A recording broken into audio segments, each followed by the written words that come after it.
Hello children, good morning. Welcome to today's session number 3. So we are discussing the structure of atom. So in the yesterday's class, I have not mentioned about the structure of atom, but we have discussed the visible spectrum, nature of light. A light cannot travel in a straight line. It will travel in the form of wave. What is a wavelength? What is frequency? Everything was discussed in the previous session. Now coming to the main topic, that is structure of atom.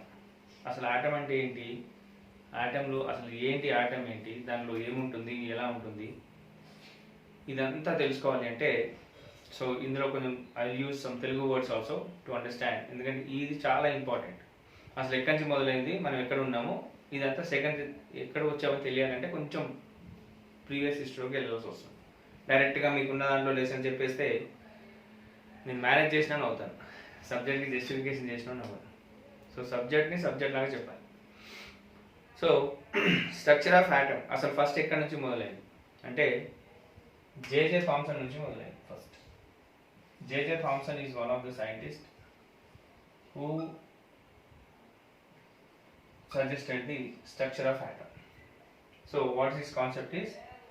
Watermelon concept. What is this? Watermelon concept. So what is a watermelon? మనం మామూలుగా water melon చూస్తాం, ఎలా ఉంటుంది, పైన green ఉంటుంది, cut చేయగానే ఒక యూనిఫామ్గా red colour ఉండి మధ్య మధ్యలో గింజలు ఉంటాయి black colour. So J J Thomson first అలా చెప్పాడు, ఒక ఆటం అంటే ఒక స్పెరికల్ షేప్లో ఉంటుంది, పాజిటివ్ ఛార్జ్ అంతా యూనిఫామ్గా డిస్ట్రిబ్యూట్ అయి ఉంటుంది, ఎంతైతే పాజిటివ్ ఛార్జ్ ఉంటుందో అంతేగా ఎలక్ట్రాన్స్ కూడా అక్కడక్కడ డిస్ట్రిబ్యూట్ అయి ఉంటాయని చెప్పాడు. ఇది జేజే థామ్సన్ చెప్పిన మోడల్. సింపుల్గా మీకు అర్థం అవడం కోసం చెప్తాను, ఇదంతా ఆల్రెడీ మనం 9th క్లాస్లో చదివేసుకున్నాం. సో ఆయన చెప్పిన పాయింట్ ఏంటంటే ఆటం అనేది ఒక సర్కిల్గా ఉంటుంది, రౌండ్ షేప్లో. ఆ ఆటంలో పాజిటివ్స్ ఆల్రెడీ చెప్పాం, 3 types ఆఫ్ థింగ్స్ ఉంటాయి. One is positively charged particles called as protons, negatively charged particles called as neutrons, and negatively charged particles called as electrons, and no charged particles called as neutrons. ఇదంతా ఉంటుంది. ప్రోటాన్స్కి positive charge ఉంటుంది, ఈ protons అంతా పాజిటివ్గా ఇట్లా distribute అయి ఉంటుంది, electrons ఏమో అక్కడక్కడ ఉంటాయి. ఇది ఆయన చెప్పిన మోడల్. ఎందుకంటే ఇదంతా సైంటిస్ట్ ఎప్పుడు విజువలైజేషన్లో ఉండాలి, ఊహాజనితం, ఊహించుకోవాలి ఇలా ఉంటుందని, దానికి కరెక్ట్ అని ప్రూవ్ చేయాలి, అప్పుడే మనకి ఒక థియరీ వస్తుంది. నేను కూడా ఊహించుకుంటానంటే నడవదు, ఊహించుకున్న దాన్ని ప్రూవ్ చేయగలగాలి. సో ఫస్ట్ చెప్పింది ఈయన. సో వాటర్ మెలన్ కాన్సెప్ట్ తీసుకొని చేస్తున్నాడు. సో ఈయన స్టూడెంట్, జేజే థామ్సన్ యొక్క స్టూడెంట్ రూదర్ఫర్డ్. సో ఈయన ఏం చేశారంటే, చలో సార్ చెప్పారు కదా ఇలా ఎగ్జామ్షన్ ఉంది కదా, ట్రై చేద్దామని చెప్పేసి గోల్డ్ ఫాయిల్ ఎక్స్పెరిమెంట్ చేశాడు. చాలామందికి తెలుసో తెలీదో గోల్డ్ ఫాయిల్ ఎక్స్పెరిమెంట్ అంటే, తెలుసా తెలీదా? 9th క్లాస్ ఆల్రెడీ వచ్చింది, very important question also. So gold foil experiment ఏంటంటే, ఒక గోల్డ్ ఫాయిల్ తీసుకొని ఆల్ఫా రేస్తో హిట్ చేస్తాడు. ఆల్ఫా రేస్ అంటే ఏంటి? ఆల్ఫా రేస్ అంటే protons. So sphere totally positive charge particles, అక్కడక్కడ నెగిటివ్ ఛార్జీలు ఉంటాయి ఎలక్ట్రాన్స్. సో అక్కడ గోల్డ్ ఫాయిల్లో కూడా ఆటం ఉంటుంది కదా, ఆటంలో ప్రోటాన్స్ ఎలక్ట్రాన్స్ ఉంటాయి కదా, అది పెట్టి అక్కడ నుంచి ఆల్ఫా పార్టికల్స్ని హిట్ చేస్తాం. హిట్ చేస్తే ఆయనకి తెలిసింది ఏంటంటే, ఇది గోల్డ్ అనుకోండి, ఆల్ఫా రేస్ వచ్చినప్పుడు దే ఆర్ రిఫింగ్ బ్యాక్, కొన్ని ఏమో వెళ్ళిపోతున్నాయి, కొన్ని ఏమో రిఫ్ అయిపోతున్నాయి. మరి అదేంటి, అన్నీ వెళ్ళిపోవాలి కదా, కొన్ని ఏమో రిఫ్ అయినాయి అనేసి he suggested some points to the J J Thomson atomic model. So first ఆయన అబ్జర్వ్ చేసింది ఏంటంటే, కొన్ని రేస్ ఏమో పాస్ అయిపోతున్నాయి, కొన్ని రిజెక్ట్ అవుతున్నాయి. ఎందుకు రిజెక్ట్ అవుతుంది అంటే basic concept, A positive will repel and a positive negative will attract and remaining will pass out. ఇది బేసిక్ ఉన్న కాన్సెప్ట్. సో ఎక్కడైతే రిఫ్లెక్ట్ అయిందో అక్కడ పాజిటివ్ ఉందని అర్థమైంది. ఈ పాజిటివ్ కూడా ఎలా ఉంది? జేజే థామ్సన్ చెప్పినట్టు మొత్తం లేదు, ఎక్కడో ఒక దగ్గర ఉంది. ఎక్కడో ఒక దగ్గర మొత్తం పాజిటివ్ ఉండిపోయింది, చుట్టూతా నెగిటివ్ ఉంది, కొంచెం హాలో స్పేస్ ఉంది. సో ఇప్పుడు ఈయన ఏం చెప్పాడంటే ప్రోటాన్స్ అనేది ఓవరాల్గా డిస్ట్రిబ్యూట్ అయి ఉండదు, ప్రోటాన్స్ అన్నీ కూడా ఒక దగ్గర డిస్ట్రిబ్యూట్ అయి ఉంటుంది, దాన్ని న్యూక్లియస్ అంటాం. దీని చుట్టూతా ఎలక్ట్రాన్స్ తిరుగుతుంటాయి. సో ఇది జేజే థామ్సన్ చెప్పిన మోడల్కి మాడిఫికేషన్ కింద చెప్పిన రూదర్ఫోర్డ్స్ concept. Okay, so J J Thomson చెప్పిన కాన్సెప్ట్ ఏంటంటే ఓవరాల్గా పాజిటివ్ చార్జ్ డిస్ట్రిబ్యూట్ అయి ఉంటుంది, అక్కడక్కడ ఎలక్ట్రాన్స్ ఉంటాయని చెప్పాడు. సార్ అలానే అది కరెక్ట్ అయితే మరి నేను ఆల్ఫా రేస్ ఎక్స్పెరిమెంట్ చేసినప్పుడు రియల్స్ మళ్ళీ రియాక్ట్ ఎందుకు బ్యాక్ వచ్చినాయంటే ఆలోచించి పాజిటివ్ చార్జ్ అంతా ఒక దగ్గరే ఉంది, ఎలక్ట్రాన్స్ ఇవాల్వ్ అవుతున్నాయని చెప్పాడు. సో ఆయన చెప్పిన దానికి ఇది మాడిఫికేషన్. సో నెక్స్ట్ సైంటిస్ట్ వచ్చి బోర్స్. కానీ కొంతమంది సైంటిస్ట్, నాట్ ఓన్లీ బోర్స్, కొంతమంది ఏమడిగారంటే సో ఒక ఎలక్ట్రాన్ చుట్టూ తిరుగుతూ ఉంటుంది. ఫర్ ఎగ్జాంపుల్ మనమే ఉన్నాం, ఒక గ్రౌండ్ చుట్టూ తిరుగుతూ ఉన్నాం. నేను చెప్పాడు అన్నాడు పాజిటివ్ ఛార్జ్ ఉంటుంది, రుదర్ఫోర్డ్ చెప్పాడు. ఎలక్ట్రాన్ చుట్టూ తిరుగుతూ ఉంటుంది, తిరిగి తిరిగి తిరిగి తిరిగి మరి కొంతసేపు కలిసిపోతుంది కదా, కలిసిపోవాలి కదా. ఎంతసేపు తిరుగుతాను? నీకు ఓపికనంతసేపు తిరుగుతాం, తర్వాత కలిసిపోతావు, కలిసిపోయి పడిపోవాలి కదా. సో ఎలక్ట్రాన్స్ కూడా ఇలా చుట్టూ తిరిగి తిరిగి తిరిగి తిరిగి న్యూక్లియస్లో కలిసిపోయి పడిపోవాలి కదా, పడిపోయి ఆటం అనేది అన్స్టేబుల్ అయిపోవాలి, కొలాప్స్ అయిపోవాలి. మరి కొలాప్స్ ఎందుకు కావట్లేదు అని అడిగారు. అదే లిమిటేషన్స్. ఓకే, రూదర్ఫోర్డ్స్ అటామిక్ మోడల్ అంటే ఏంటంటే జేజే థామ్సన్ చెప్పింది కాకుండా ఈయన చెప్పిన పాయింట్స్ కొన్ని రాయాలి. ఏం రాయాలి? ఆటమ్ అనేది పాజిటివ్ ఛార్జ్ అనేది ఓవరాల్గా డిస్ట్రిబ్యూట్ అయి ఉండదు, పాజిటివ్ ఛార్జ్ అంతా ఒక దగ్గర డిస్ట్రిబ్యూట్ అయి ఉంటుంది, దాన్ని న్యూక్లియస్ అంటాము. న్యూక్లియస్లో ప్రోటాన్స్ న్యూట్రాన్స్ ఉంటుంది, ఎలక్ట్రాన్స్ దాని చుట్టూ తిరుగుతుంటుంది అని చెప్తాడు. దానికి ఉన్న లిమిటేషన్ ఏంటంటే according to the physical science or whatever it may be, any rotating body or any revolving body after some time it should lose its energy and it should get collapse. మరి atom ఎందుకు collapse అవ్వట్లేదు అనేది limitations కింద వస్తుంది. So ఇప్పుడు దీనికి సంబంధించిన bores ఏం చెప్పాడంటే so bore atomic model. Now coming to the bores atomic model. So what he suggested is that okay, yes, in the nucleus a protons will be there. Okay, around the nucleus the electrons will revolve in a particular shells or orbits. అంటే తిరిగి తిరిగి తిరిగి కలిసిపోకుండా ఒక దగ్గర తిరుగుతూ ఉంటుంది. దీన్నే K shell, L shell, M shell, N shell అంటాం. Orbit or shell. So as long as the electron revolves around that, it neither lose nor gain. ఈయన చెప్పింది బోర్స్ అటామిక్ మోడల్ చెప్పింది. It won't lose the energy or it won't gain the energy. So what happens if it lose the energy or if it gains the energy? Is that if it loses the energy, it will come down to the neck before shell. అంటే up నుంచి డౌన్కి వస్తుంది. If it gains the energy, it moves from another one. అంటే energy తీసుకుంటుంది, step up అవుతుంది, మళ్ళీ energy కాగానే పడిపోతుంది. అంటే ఇది మీకు అర్థం అవడం కోసం చెప్తున్నాను. అంటే ఇది ఇలాంటి కాన్సెప్ట్ అని కాదు, ఆలోచిస్తుంది ఇలా ఇలా ఉంటుందని. ఆయన చెప్పిన దాని లిమిటేషన్స్ కింద మనము నేర్చుకోవాలి. So as long as electron revolves around this one, it neither lose not gain the energy, it is constant. And the protons, so the shell near to this one have the least energy and the shell move from that one have the more energy. So if the question is that K shell will have more energy or M shell will have more energy, means obviously M shell will have the more energy. So అట్లా sir అట్లా possible అవుతుంది. ఇందాక మీరు చెప్పారు కదా తిరిగి తిరిగి తిరిగి తిరిగి కలిసిపోవాలనేసి. ఇక్కడ ఏంటంటే why the atom is going to stable is that suppose I am here, I am dragging one person towards my side, right? So నేను గట్టిగా లాగేసాను అనుకో నా దగ్గరకు వచ్చేస్తాను. నేను లాగుతూ ఉంటాను, వాడేమో నా దగ్గర నుంచి వెళ్ళిపోదామని చూస్తుంటాడు. ఇద్దరం గట్టిగా ఉంటాం. అప్పుడు ఏమవుతుందండి? కాళ్ళు నొప్పులు వస్తాయి సార్ అంటారా? తల వస్తుందా? ఏం రాదు కదా, అక్కడే ఉంటాం. అదే కాన్సెప్ట్ ఇక్కడ. ఇక్కడ ప్రోటాన్స్ ఏమో they are trying to attract the electrons. Protons అన్ని ఒక దగ్గర ఫోర్స్ అయింటాయి. ఈ ఎలక్ట్రాన్స్ ఏమో దీని దగ్గర వెళ్ళిపోదామని చూస్తుంటుంది. So the attraction force and this one will be the same ఉంటుంది కాబట్టి ఆటమ్ ఈజ్ స్టేబుల్. సో తిరుగుతూ ఉంటుంది. It is trying to escape from the proton nucleus and the nucleus is trying to attract this. So that's why it neither lose nor win. మరి ఎప్పుడు అవుతుంది అంటే మనం ఎప్పుడైనా ఒక ఆబ్జెక్ట్ని హిట్ చేస్తాం. ఫర్ ఎగ్జాంపుల్ హిట్ చేస్తాం. హిట్ చేయగానే ఏమవుతుంది? ఎనర్జీ వస్తుంది. ఎనర్జీ రాగానే స్టెప్ అప్ అవుతుంది. మళ్ళీ ఆటోమేటిక్గా కొంచెం పడిపోతుంది. సో ఈ స్టెప్ అప్ ప్రాసెస్లో ఎనర్జీ అనేది అబ్జార్బ్ కానీ ఎమిట్ కానీ అవుతుంది. ఆ ఎమిటింగే లైట్, ఆ ఎమిటింగే visibility concept. That is the concept.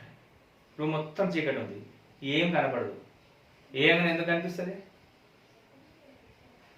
ఏమైంది అక్కడ? ఏమైంది? లైట్ ఎనర్జీ వచ్చి ప్రోటాన్ న్యూక్లియస్ రాగానే it gains energy and it's processing up. So that is the logic in this point. మరి అంత చీకటి ఉన్నప్పుడు ఏం కనపడదు కదా, ఏమైనా ఎట్లా కనిపిస్తుంది? సార్ అది లైట్ అబ్జర్వ్ చేసుకొని ఏం చేస్తుంది? ఎనర్జీ వచ్చి it is trying to this. ఈ ప్రాసెస్లో ఎనర్జీ అబ్జార్బా, ఎనర్జీ ఎమిటా అనేది జరుగుతుంది. అందుకే టోటల్గా మనకి కొన్ని విజిబుల్ అవుతాయి, కొన్ని విజిబుల్ కావు. అన్ని చోట్ల అవుతుంది, ఎమిట్ అవుతుంది. ఏదైతే మన విజిబుల్ రేంజ్లో ఉంటే ఎనర్జీ ఎమిట్ అవుతుందో అది మన కళ్ళకి కనిపిస్తుంది. ఏదైతే మనకు కనపడదో అది ఎనర్జీ ఎమిట్ అవుతుంది కానీ మనకు కనపడదు. సో ఇక్కడ బోర్స్ అటామిక్ మోడల్ ఆగుతుంది. సో ఎక్కడి నుంచి స్టార్ట్ అయిందమ్మా? జేజే థామ్సన్ అటామిక్ మోడల్ నుంచి స్టార్ట్ అయింది. నేను మళ్ళీ చెప్తాను. వాటర్ మెలన్ కాన్సెప్ట్, ఆయన పాజిటివ్ అంతా ఉండి నెగిటివ్ ఉంటుంది అనుకున్నాడు. మరి ఇలా ఉన్నప్పుడు గోల్డ్ ఫాయిల్ నుంచి వెళ్ళినప్పుడు అంతా వెళ్ళిపోవాలి. వెళ్ళిపోకుండా కొన్ని వెళ్ళిపోతున్నాయి, కొంత పార్ట్లో మాత్రం ఎగ్జాక్ట్గా రిఫ్ అవుతున్నాయి. దీన్ని బట్టి ఓహో పాజిటివ్ చార్జెస్ అంతా అక్కడ లేదు. పాజిటివ్ చార్జెస్ అంటే ఆల్ఫా పార్టికల్స్ అంటే but protons 2He4 proton particles అనమాట. ఆల్ఫా రేస్ అంటేనే proton rays, positive rays. So positive rays కొట్టినప్పుడు పాజిటివ్ రిఫ్లెక్ట్ అవుతుంది కాబట్టి పాజిటివ్ అంతా ఒక దగ్గర ఉందని చెప్తాడు. చెప్పినప్పుడు ఈయన చెప్పిన కొన్ని థీరమ్స్కి కొన్ని పాయింట్స్ అడుగుతాడు. రొటేటింగ్ పడిపోవాలి కదా, మరి ఆటం ఎందుకు స్టేబుల్ ఉంటుందని. సో అది లిమిటేషన్స్. దాన్ని సెట్ చేయడానికి రూదర్ఫోర్డ్ చెప్తాడు. రూదర్ఫోర్డ్ ఎలా చెప్తాడంటే ఇలా చెప్తాడు, అవి ఏమి ఉండరా బాబు, ప్రోటాన్స్ అనే దగ్గర ఉంటాయి, ఎలక్ట్రాన్స్ రివాల్వ్ అవుతుంటాయి, పర్టికులర్ ఆర్బిట్ షెల్స్లో రివాల్వ్ అవుతుంటాయి. సో ఎప్పుడైతే తిరుగుతున్నంతసేపు it won't lose energy on gain energy. And the proton nucleus is trying to pull the electrons and the electrons are trying to away from the electrons. The force is same, that's why the atom is stable. So what happens when it gains? When it gains is it will go to the next energy level. Whenever it is going, absorbing energy and emitting energy. Absorb, emitting జరుగుతున్నప్పుడు energy emit అవుతుంది. ఆ ఎనర్జీనే మనకి visible అయితేనేమో visible ఫామ్లో ఉంటుంది, కొన్ని అయితే కాదు. సో ఐరన్ ఇస్తాను, ఐరన్ ఇలాంటి ఇరిగిపోతుందా? ఇరగదు కదా. చాలా ఎనర్జీ ఇవ్వాల్సి వస్తుంది బ్రేక్ చేయడానికి, ఎందుకంటే అంత స్ట్రాంగ్ ఉంటుంది న్యూక్లియస్, ప్రోటాన్స్. కొన్ని ఈజీగా అయిపోతుంది అంటే they or weekly by the week forces. Okay, so this is the concept which I have explain from your 9th class text book. ఇప్పుడు చెప్పిందంతా మీకు 9th క్లాస్లో చెప్పారు. సో 9th క్లాస్ టెక్స్ట్ బుక్లో మళ్ళీ ఒకసారి ఎవరికొకరికి పుట్టినోడికో చంద్రుడికో ఇవ్వకుండా ఉంటే మళ్ళీ ఒక్కసారి ఈ lesson what is an atom total మళ్ళీ ఒకసారి చదవండి. నేను చెప్పిన పాయింట్స్ ఉంటాయి, అయితే ఇంకొంచెం టెర్మినాలజీ డీప్గా ఉండొచ్చేమో, మ్యాక్సిమం అర్థం చేసుకొని నేను రఫ్గా మీకు చెప్పాను అన్నమాట. సో ఇది beautiful concept of structure of atom. So మళ్ళీ ఒకసారి చదవండి అమ్మా. లాస్ట్ ఇయర్ చదువుకుంటారు, మీ టీచర్ మీకు చెప్పుకుంటారు, మళ్ళీ ఒకసారి చదివితే మీకు ఇంకొంచెం అర్థమవుతుంది. రైట్ నౌ నెక్స్ట్ మరి బోర్స్ అటామిక్ మోడల్ కూడా కొన్ని లిమిటేషన్స్ ఉన్నాయి. ఆ లిమిటేషన్ ఏంటంటే స్పెక్ట్రమ్ ఆఫ్ హైడ్రోజన్, అంటే హైడ్రోజన్ యొక్క స్పెక్ట్రమ్ తీసుకుంటారు. కొన్ని మెషినరీ యూజ్ చేసి. సో నార్మల్ లైన్సే వస్తుంటుంది, అన్నిట్లో స్పెక్ట్రమ్లో నార్మల్ లైన్స్ వస్తుంది. ఇంకొంచెం హైగా అంటే హై రెజల్యూషన్ స్పెక్ట్రమ్ తీసుకుంటే లైన్స్ అనేవి మొత్తం డివైడ్ అయిపోతుంటాయి. Magnetic field, electronic field, Zeeman effect, Stark effect అని రెండు కాన్సెప్ట్స్ ఉన్నాయి. Zeeman, ZEEMAN Zeeman, STR Stark effect, ఈ రెండు కూడా ఒకసారి గూగుల్లో సెర్చ్ చేసి చూడండి. అంటే దీని రిలేటెడ్ మీకు లేదు, ఇవ్వలేదు, అయితే లిమిటేషన్స్లో ఉంటుందన్నమాట. What is the limitations of Bohr's atomic model? CC pattern చెప్పాను నేను. CC ప్యాటర్న్ అంటేనే బియాండ్ ద సబ్జెక్ట్, కొన్ని టాపిక్స్ ఉండవు, మనం నేర్చుకోవాల్సి వస్తుంది.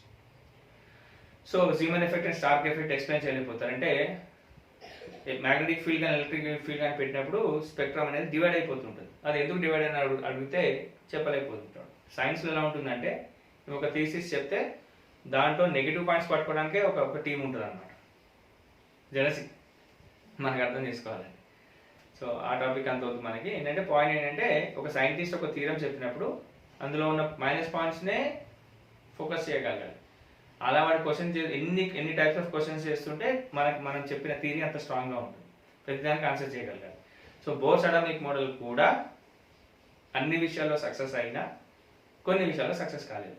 అది ఏది అంటే why the spectrum splits in the presence of magnetic field and electric field అనే క్వశ్చన్ ఉంటుంది. అది ఎక్స్ప్లెయిన్ చేయలేకపోతారు.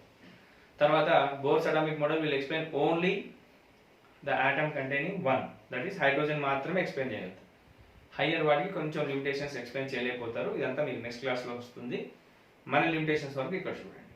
సో దీనికి సంబంధించింది ఏంటంటే బోర్స్ అటామిక్ మోడల్కి ఇంకొక scientist he will add, he is called as Sommerfeld. I will mention in your textbook. Bohr-Sommerfeld model of atom. BOR-SOMMERFELD. Sommerfeld. So what he suggests is that why that one is that ఈయన చెప్పింది అంటే చిన్న correction చేస్తాడు. Correction ఏంటంటే bore చెప్పింది అంతా బాగానే ఉంది, అయితే instead of circular path it will revolve in an elliptical orbits. So you know elliptical orbit, సర్కిల్ని కొంచెం ప్రెస్ చేసామనుకోండి అదేమవుతుందంటే కొంచెం ఎలిప్టికల్ షేప్లో వస్తుంది. So in that one the electrons will revolve. So in an elliptical orbits the electrons will revolve. So ఇలా జరగడం వల్ల ఆ స్ప్లిట్టింగ్ అనేది ఉందని he will explain, he corrects the Bohr's atomic model, right? So I'll just once again I'll go through this one and I'll stop this. Tomorrow I'll explain the quantum atomic numbers, very important one. అదంతా ఒక total concept అది, అందుకనే ఇప్పుడు నేను చెప్పకుండా ఆపేస్తాను. అది మొత్తం చెప్తే మొత్తం ఒకటేసారి చెప్పాలి, right? So bores model of hydrogen atom and its limitations, right? What does the line spectrum tells about the structure of an atom? Niels Bohr proposes that electrons in an atom occupy stationary orbits of fixed energy at different distance from the nucleus. This is the nucleus and these are the stationary orbits. Stationary orbits, it's not moving in particular ఒక place లో ఉంటుంది. When an electron jumps from a lower energy state to higher energy state, so lower energy state నేమో ground state అంటాం, higher energy state నేమో excited state అంటాం. When it jumps, it absorbs energy or emits energy. When such a jump occurs from a higher energy state to a lower energy state, so what happens is that when it jumps from a low energy to high energy or high energy to low energy, there is a two chances of it may absorb or it may emits. So the energies of an electron in an atom can have only discrete values of E1, E2, E3 and so on, that is quantized. Yesterday we have taken E is equals to h nu. H is the Planck's constant and nu is the frequency. So ప్రతిదానికి ఒక E1, E2, E3 and so on అనేది ఒక particular values it will be there. The states corresponding to these energies called as stationary states, and all the possible values of energies are called as energy levels. So here what are the two things? Stationary states and energy levels. So the states corresponding to these energies, this one, are all called as stationary states, and whatever the energies are given as energy levels. So the lower energy state of the electron is known as ground state. So whatever the lower, for example this one is there, so the energy corresponding to this K level can be called as a ground state. What happens when electrons gains energy? So what happens? If it gains energy, what happens? It will goes to the next level. దాన్ని ఏమంటామంటే మనం excited state అంటాం. Ground state అంటేనేమో lower energy ఉన్నదాన్ని ground state అంటాం. ఏ stationary orbit అయితే energy తక్కువ ఉంటుందో, లోవల్గా ఉంటుందో, that is stationary orbit or ground state. What happens when an electron gains the energy? It will goes to the next level. So what is that? That is called as excited state. So does the electrons retain the energy forever? So energy తీసుకుంది కదా, బాగానే ఉంటుందా sir? 100 రూపాయలు ఇచ్చి జోలు పెట్టుకుంటారా? పెట్టుకోరు. మళ్ళీ ఏమవుతుందంటే మళ్ళీ ఇచ్చేస్తుంది, right? So the electron lose the energy and come back to the ground state. That is the point. It gains the energy and goes to the excited level. And what happens again? It loses the energy and comes to the ground state. The energy emitted by the electron seen in the form of electromagnetic energy, and when the wavelength is in the visible region, it is an visible emission line. Say ఇందా చెప్పిన కాన్సెప్ట్కి ఇది. Energy తీసుకుంటుంది, excited స్టేట్కి వెళ్తుంది, ఉంచుకోదు, మళ్ళీ energy ఇచ్చేస్తుంది, తీసుకుని energy ఇచ్చేస్తుంది. ఇచ్చినప్పుడు ఏమవుతుందంటే ఎనర్జీ పంపిస్తుంది. కొన్ని విజిబుల్ ఉంటాయి, కొన్ని పడవు. ఏదైతే విజిబుల్ లైన్లో స్పెక్ట్రా అయితే ఉంటుందో అవి మన అన్ని కనిపిస్తాయి, కొన్ని కనపడవు, అంతే తేడా. So Bohr's model explains all the spectrum observed in the case of hydrogen atom. It is a successful model as far as line spectra of hydrogen atom is considered. Up to the hydrogen, it is successful model. But the line spectrum of hydrogen atom, when observed through a high resolution spectroscope, appears as a group of finer lines. Just now I told limitations. Is there limitation? ఇక్కడ ఏం స్పెషల్గా ఇవ్వలేదు. So did Bohr atomic model account for the splitting of line spectra of a hydrogen atom into finer lines? Bohr's model failed to account for the splitting of line spectra. అదే limitation. CC pattern ఇదే ఉంది sir. Limitations ఎక్కడ లేదు sir, ఈ text book మొత్తం ఎత్తుకున్నా sir, ఎక్కడ కనిపిస్తలేదు అంటే ఉండదు. లిమిటేషన్స్ అంటే ఫెయిల్యూర్స్, ఇక్కడ వరకే ఉంటుంది, ఇది కాదు. ఓకే, ఇప్పుడు రేపు మీకు క్వశ్చన్ వస్తుంది, right the limitations of Bohr's atomic model. మా సార్ టీచర్ చెప్పలే, మా టీచర్ చెప్పలే, ఏం చెప్పలే మా టీచర్. మీ టీచర్ ఏం చెప్పాలి, చెప్పింది నువ్వు అర్థం చేసుకోవాలి. సో ఇదే లిమిటేషన్ స్పెక్ట్రా. సో ఒక 1 లైన్లో రాయాలంటే ఇది రాయొచ్చు, right? So J J Thomson, Rutherford, Bohr's, after that Sommerfeld. Bohr-Sommerfeld model of an atom. In attempt to account for the structure, that is splitting of line spectra known as fine spectra, Sommerfeld modified Bohr's atomic model by adding elliptical orbits. So got a question, what is the difference between Bohr's atomic model and Bohr-Sommerfeld atomic model? Ante in Bohr's atomic model he assumed as a total circular orbits, but in this case he assumed as a elliptical orbits. While retaining the first Bohr circular orbit as such, he added 1 elliptical orbit to the Bohr's second orbit, 2 elliptical orbit to the Bohr's third orbit, such that the nucleus of an atom is one of the principal foci of these elliptical orbits. So what he suggested is that the first one he added the same thing. For the second one he added 2 elliptical orbits, and for the third one he added 3 elliptical orbits, and for fourth one he added 4th elliptical orbits. First దాని నుంచి second దానికి 2, third దానికి 3 elliptical orbits add చేసుకుంటూ వెళ్ళారు. So this is particular డిస్టెన్స్లో ఉంటుందని చెప్తాం, right?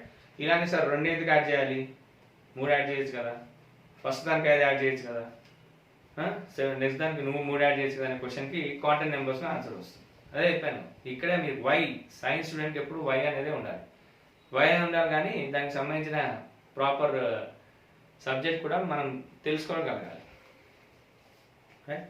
So he was guided by the fact that in general periodic motion under the influence of a central force will lead to elliptical orbits with the force situated at one of the foci. So periodic movement, automatically whenever a periodic movement will be there, it automatically leads to elliptical orbit. Why? అంటే ఈ circular నుంచి elliptical thought ఎలా వచ్చింది అంటే this is the point. So periodic మోషన్లో ఉన్నప్పుడు circular కాకుండా ఆటోమేటిక్గా ఎలిప్టికల్ ఆర్బిట్ అనేది వస్తుంది పర్టికులర్ డిస్టెన్స్ నుంచి అన్నప్పుడు. Bohr-Sommerfeld, though successful in accounting for the fine line structure of hydrogen atom, does not provide a satisfactory picture of structure of atom in general. So this model is failed to account the atomic spectrum of atoms of more than 1 electron. So ఇది కూడా fail అయింది. ఇది ఎంతవరకు pass అయింది? Only 1 hydrogen వరకే pass అయింది. Hydrogen తర్వాత ఉన్నాయని కూడా it can't explain. So why the electron atom is restricted to revolve around the nucleus at a fixed distance? So this is the question. For this we are getting to have this one. So what is the answer? Why the atom is restricted to revolve around the nucleus at a fixed distance? So what is the answer is that the protons or the nucleus, the protons will try to attract the electron towards itself, and the electrons are trying to escape from that. So the to and fro force are going to equal. So that's why the electron will be at same fixed distance. It is point this one. So in pairing of this, we'll have a quantum numbers. Okay. So in the tomorrow session, quantum mechanical model of atom. This is very very important, and totally confusion questions will come in this one. But to avoid the confusion, you must be thorough. So రేపు చెప్పే ముందు ఒకసారి మీరు మళ్ళీ చదవండి, ఏం అర్థం కాదు, కానీ అందులో ఉన్న టర్మినాలజీస్ కొన్ని అర్థం కాకుండా ఉంటాయి, అది మీరు చూడండి, right? So today's homework or today's home assignment చాలామంది చాలా నెగ్లెక్ట్ చేస్తున్నారు. ఎందుకు చేస్తున్నారో అర్థం అవ్వట్లేదు. మీకు లైవ్ క్లాసెస్ పెడితేనేమో ఇంగ్లీష్ టీచర్ లైవ్ క్లాస్ పెడితే ఎంతమంది వచ్చారు తెలుసా? మీ స్ట్రెంగ్త్లో 14 మెంబర్స్ గర్ల్స్, 5 మెంబర్స్ బాయ్స్. అందులో ఒకడు వచ్చినోడు కూడా కెమెరాను మైక్ ఆఫ్ చేసేసి వాడు ఎవడో తెలియదు, టీచర్ హూ ఇస్ రెస్పాండ్ అన్నా కానీ వాడు ఎవడో చెప్పాడు. ఇలా ఉంటుంది. పోనీ చెప్తేనేమో ఏమైనా రాస్తారా అంటేనేమో కొంతమంది మాత్రమే రాస్తారు, కొంతమంది రాయరు. ఇంత నెగ్లెక్ట్ ఉంటే ఎట్లా అమ్మా మీరు? 10th క్లాస్ లాగా లాస్ట్ బ్యాచ్ లాగా పాస్ అయిపోదాం అనుకుంటారేమో, అవ్వదు. అందరికీ పాసిబిలిటీ కాదు. కనీసం ఉన్న వాళ్ళైనా సరిగ్గా చదవండి, కాన్సెప్ట్ నేర్చుకోండి. సో బోర్స్ అటామిక్ మోడల్ ఇవాళ హోంవర్క్ ఏంటంటే, ఇవాళ మీరు రాయాల్సింది ఏంటంటే bores atomic model and bore Sommerfeld model limitations plus ఆ పాతది కూడా ఒకసారి చదవండి. రేపు ఎక్కువ వర్క్ ఇస్తాను నేను, క్వాంటమ్ మోడల్స్ మొత్తం రేపు ఎక్కువ వర్క్ ఇస్తాను, ఇవాళ కొంచెం తక్కువ వర్క్ ఇస్తాను. ఇవాళ మీరు రాయాల్సింది ఏంటంటే limitations of Bohr's atomic model, and limitations of Bohr's Sommerfeld model. ఈ రెండు రాయండి చాలు. ప్లస్ ఈ వీడియోని మళ్ళీ ఒకసారి 2-3 సార్లు వినండి, కాన్సెప్ట్ మీకు అర్థమవుతుంది. ఎక్కడి నుంచి ఎక్కడికి వచ్చాం. డైరెక్ట్గా మీకు బోర్స్ అటామిక్ మోడల్ చెప్తే నేను చదివితే అయిపోదు, ఇదంతా ఉంటుంది, ఈ స్టోరీ అంతా చెప్పాలి. Okay, that's all. Next class quantum numbers, a perfect concept. So దానికి ఎగ్జామినేషన్ పాయింట్ ఆఫ్ వ్యూలో కొంచెం టిపికల్ క్వశ్చన్స్ వస్తాయి, అది నేర్చుకోవాలి అంటే కాన్సెప్ట్ జాగ్రత్తగా నేర్చుకోండి. That's all. I'll stop at this session and we'll meet in the next session. Bye.